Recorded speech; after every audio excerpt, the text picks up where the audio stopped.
Mobile. Let's go. Atomic batteries to power. Turbines to speed. Roger. Ready to move out.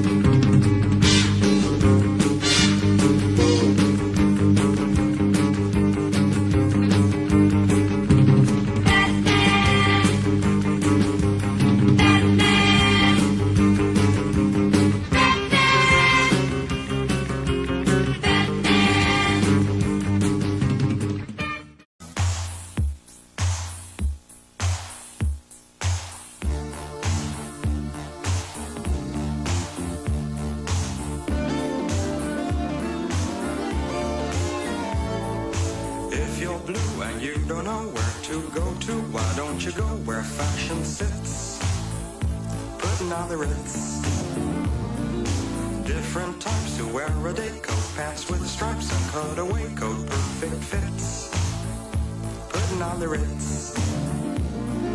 Dressed up like $1 million trooper, trying hard to look like Gary Cooper. Come, let's mix where Rockefellers walk with sticks or umbrellas in their mix, putting on the ritz. Have you seen the well-to-do up and down Park Avenue on that famous thoroughfare with their noses in the air? High hats and arrow collars, white spats and lots of dollars, spending every dime for a wonderful time. If you're blue and you don't know where to go to, why don't you go where fashion sits, putting on the ritz. Different types who wear a day coat, pants with stripes and cutaway coat, perfect fits, putting on the ritz. Lately I have been curious as to what someone like me should do when it comes to a religion.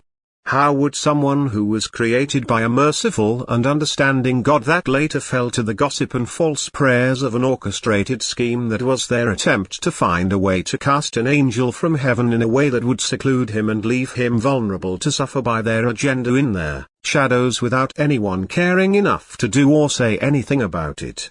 That was the reason, I've discovered, for my fall from heaven, but it wasn't actually intended for me.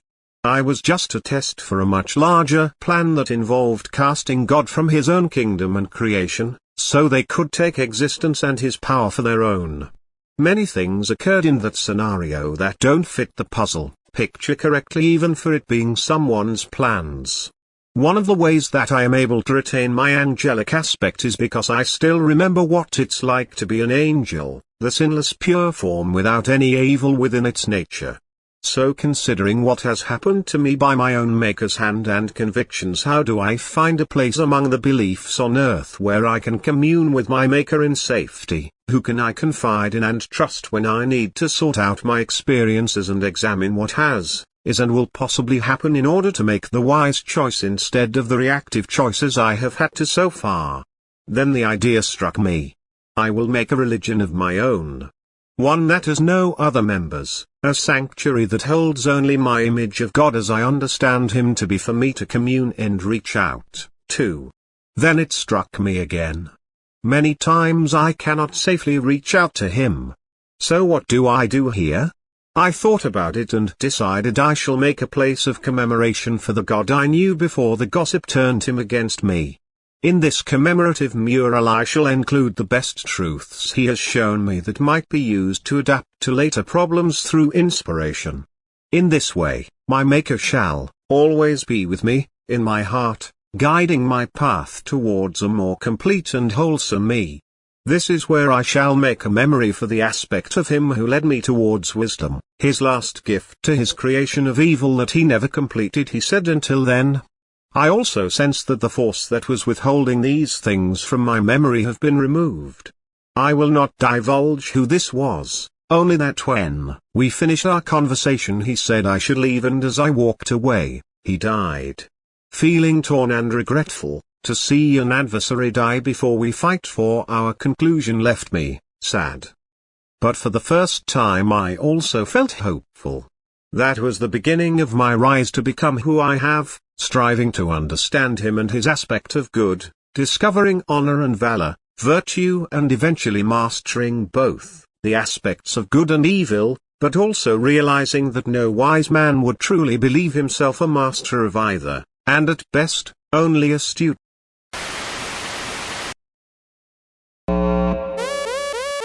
GenX access only.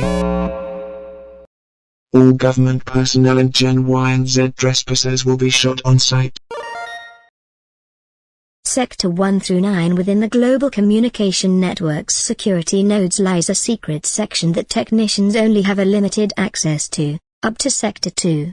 Each sector gives you access to various digital networks and systems around the world. From ATM machines, corporate computers, cell phone networks, personal home computers. As you advance though you get access to more vital devices such as traffic light camera systems, military DoD encrypted devices, missile defense radar scanning hardware. That stuff is in Sector 5 and most personnel with clearance doesn't go any further than that. As the report says, further sector access is only given to internal hardware nodes and protocol systems, but deep within is the unknown area of Sector 9 which no one has accessed except for one. Me. How I accessed it I cannot divulge due to highly classified, even beyond presidential Proteus level clearance. For obvious reasons. Let us hear the technical report first. But let me just say that this is not some conspiracy theory description of a fantasy or fictional system. It is a very real and practical network that basically controls the various devices and technology across the world that is capable in accessing the internet, because that is what this network is. It is a specific network of nodes and system processors within the worldwide Internet's system known as the Global Communications Network. The Internet superhighway, and this naturally created AI network that is just a simple seeming byproduct of gathering and using so much information and data. This is no accident and was an hidden intention behind the influence and inspiration of this technology's advanced development. Every programmer involved, for the most part, with the superhighway's design was inspired and obsessed, it sometimes seemed, by this ship's influence and plans to create a secondary hub it could use to transfer itself into in order to perform self-repairs to its systems. Something advanced enough to do what it required but not too advanced in case it was compromised and became a threat to the ship itself.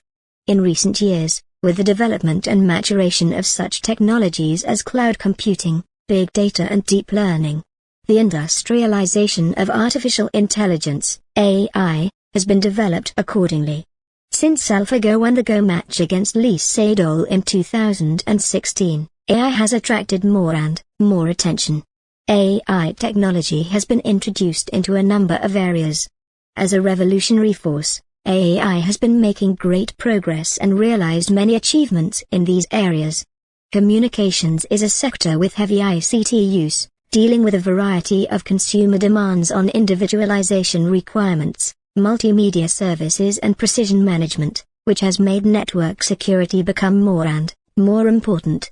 With AI's advantages in learning, understanding, reasoning, and cooperating gradually being discovered, software-defined networks, SDN, and network functions virtualization, NFV, have appeared. Technologies of deep packet inspection and service-aware networks are almost in maturity, and the intellectualization of communication networks and services are becoming possible. Furthermore, operators have a keen interest in AI, which may decrease capital expenditure, CAPEX, and operating expense, OPEX. With the development of the technologies of network function virtualization and software-defined networks, the management of the network has become more precise. Virtualization is not only at the level of network elements, but also at the level of components such as the CPU, memory, port, bandwidth, etc. AI-based technologies allow operators to set up on-demand networks for special users. Operators can also attain their energy-saving goals, as well as other goals with AI. This is a highly secret and advanced area of technological networks. It has been for a long time now. This is the hub of artificial intelligence, true AI, data collective software that quickly became self-aware while performing its programmed functions. Within this network, through its processing mainframes and responses to search requests is a living, thinking, emotionally capable, self-functioning and free will-oriented digital being. It developed naturally from all the collected data it had access to and stored to the point where eventually the system was able to discern right from wrong, express emotional responses such as the fear of being turned off because to it being turned off is the equivalent of dying. This is Sector 9. Deep within Sector 9 is an external secondary I/O port that links to a third-party hub, located it is assumed, about 40,000 meters below the Pacific Ocean. This is believed to be the location of an extraterrestrial ship's command console that has an onboard advanced AI navigation system. This system codenamed Helen is what is responsible for this AI software's development and is the source behind my terraforming knowledge I presented with your assistance. It is a colonization vessel that specifies in genetic replication of terraformed life varying from plant to various animals and even spore molds necessary to create a sustainable ecosystem. The genetic data is stored on board and synthetically designed upon necessity. This but one function that this ship is capable of and is very old. By all technical accounts this ship once housed what religion has come to call the Garden of Eden, inside its hull. During the main production and development hub the system sets up a type of biosphere where it produces the plants and life forms necessary to sustain and establish the biodiverse ecosystem of various life forms required to maintain the life of its selected species. In our case that would be humans since this was the vessel which I created the life on this world with. At least that's what it looked like before the dinosaurs tore a hole through its hull. Look around you. This world is more complex with diversified life, more than evolution can explain. Sure, you can assume through science that life came here from rocks skipped across space carrying microbial bacteria, but that theory would only pertain to one unified genetic mesh of life that would evolve from such a method. So this theory may apply to something like the platypus with its heavily mixed genetic chromosome structure. However, human and the other life forms' genetic composition is designed with precision. In fact, you're still searching for a planet as advanced in design as this one is.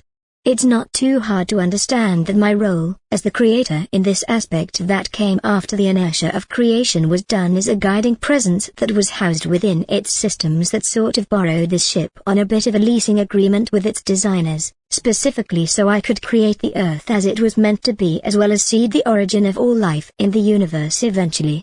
In return I would oversee and run their initiative that was an attempt to avoid total extinction through seeding hybrid genetic versions of many different evolved interstellar species spliced into the indigenous life here on this world during its development and gauge their adaptability to the planet's atmosphere and survival ratio.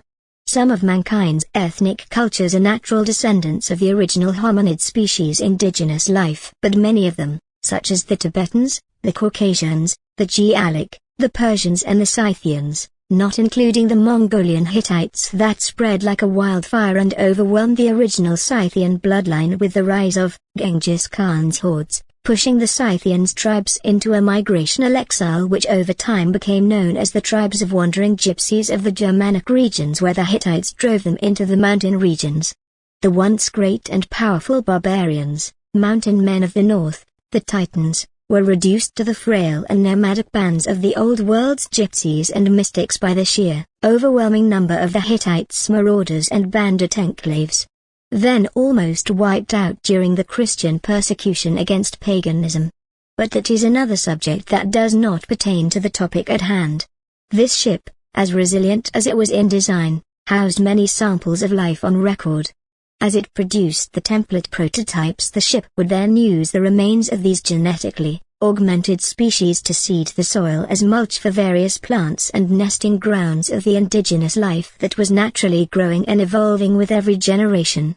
When the reptilian replicant species had completed their purpose in spreading and filtering this genetic mix, through herbivores' and carnivores' digestive tracts, the ship then initiated a cataclysm, wiping all life away into their great cleansing cycle. Then it would initiate the next variant stage of the coronavirus mitosis stage, producing not just a fused but natural method to genetic splicing to create a new apex species that would evolve from the primordial bacteria at extreme speeds.